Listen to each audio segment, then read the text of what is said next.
Every animal hunts, every predator kills, but some animals kill in ways that feel disturbing, unsettling. These aren't the strongest, they aren't the fastest. They are the most ruthless killers in the animal kingdom. And the first one looks a lot like you.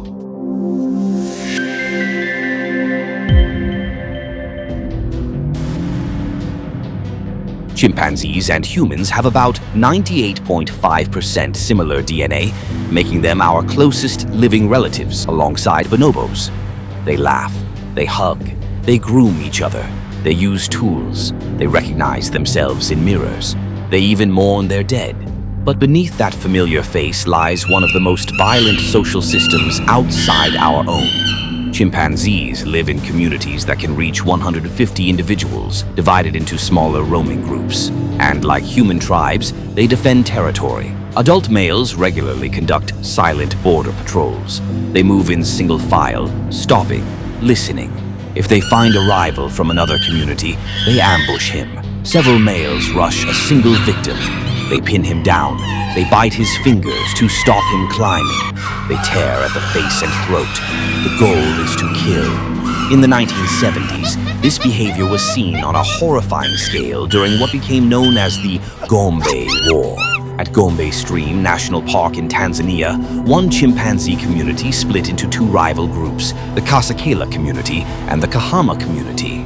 Over the next 4 years, males from the Kasakela group carried out repeated raids on the Kahama group. They hunted down isolated rivals one by one. By the end of the conflict, the Kahama community had been completely eliminated, and the Kasakela chimpanzees took over their territory.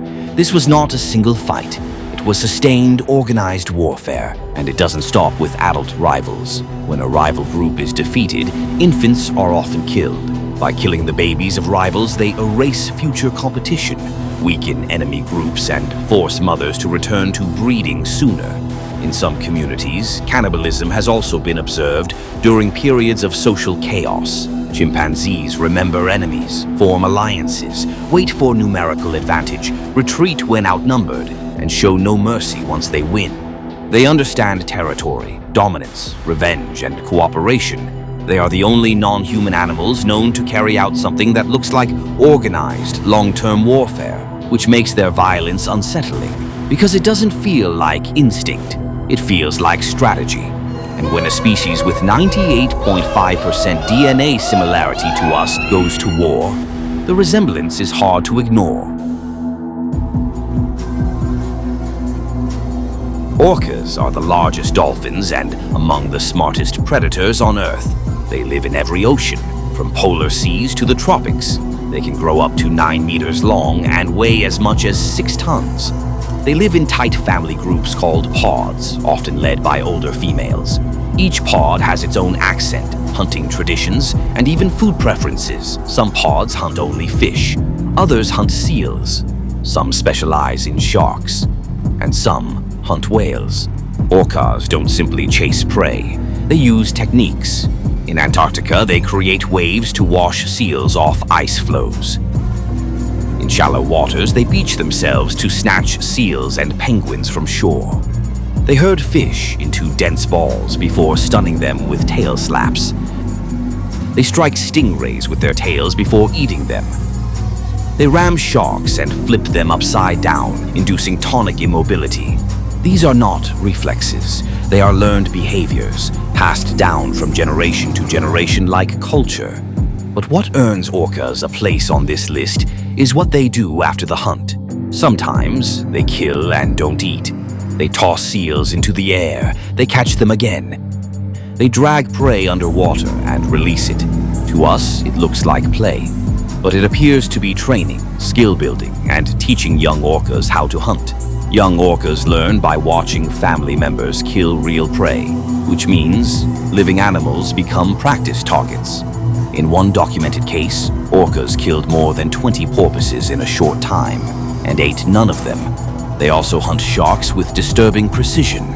They paralyze them, remove only the liver, the most energy-rich organ in the body, and leave the rest behind. That's selective efficiency. Orcas have no natural predators. They sit at the very top of the ocean food web.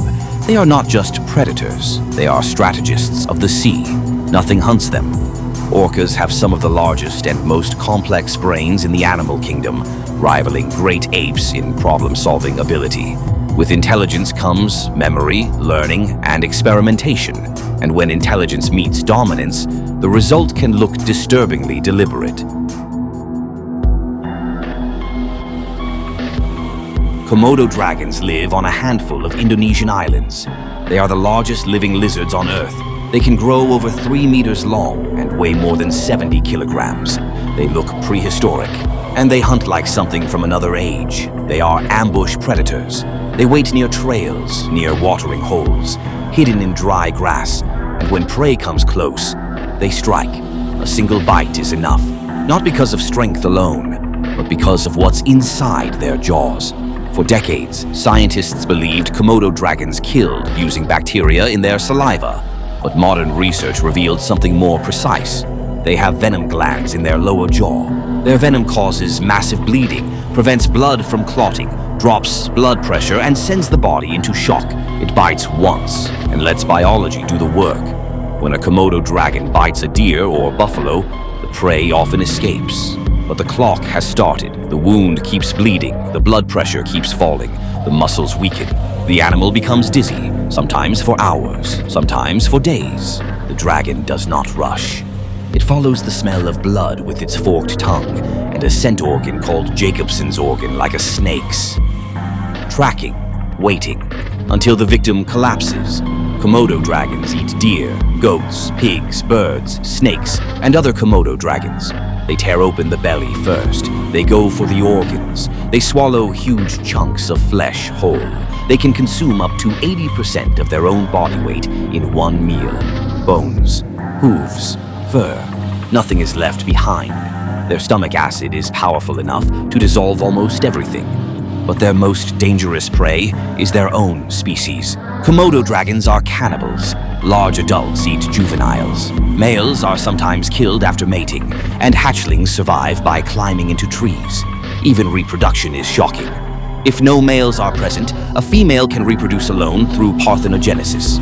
She produces only male offspring, which means a single dragon could theoretically start an island population by itself. Slow, venomous, relentless. They are not a hunter of speed, but of inevitability. Not monsters, not myths, but living weapons from a world that never learned compassion. 3 killers, 3 worlds. And this was only the beginning. And if you want to see what happens when 2 of nature's most fearless fighters collide, honey badger versus wolverine, that battle is already waiting for you. Watch it next.